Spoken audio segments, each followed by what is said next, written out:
In this video, I'm going to show you how to connect Discord to Google Authenticator. Now, I'm here right now in my Discord profile, and what I'm going to do is just tap on this gear icon here at the top right, and then we're going to go ahead and open the account. Now, here in the account, I want you to go ahead and scroll down, and you should see an option there that says Enable Authenticator app. Now, I'm going to go ahead and click that over there, and then I'm just going to go ahead and enter my password real quick. Alright, so I've entered my password. I'm going to go ahead and tap the OK button right here in order to confirm this one.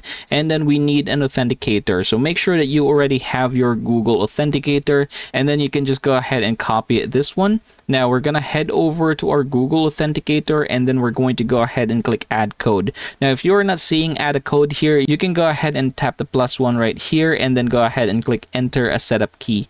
Now here you can go ahead and tap, or basically put the key that you have here, and then we can go ahead and give this one a name. So it's going to be Discord, and then we can go ahead and click Add in there. Now right away you should be able to see something like this. I want you to go ahead and copy it by tapping it once. Now we're gonna head back to Discord, and then we're gonna tap Next. After doing so, you can just go ahead and paste it here, or if not, it's just going to automatically paste itself. Now from this point forward, we can just go ahead and click Done, and there you go. So now we have enabled Google Authenticator. And that, everybody, is how you are going to get this done. Thanks for watching, and I hope you have a great day.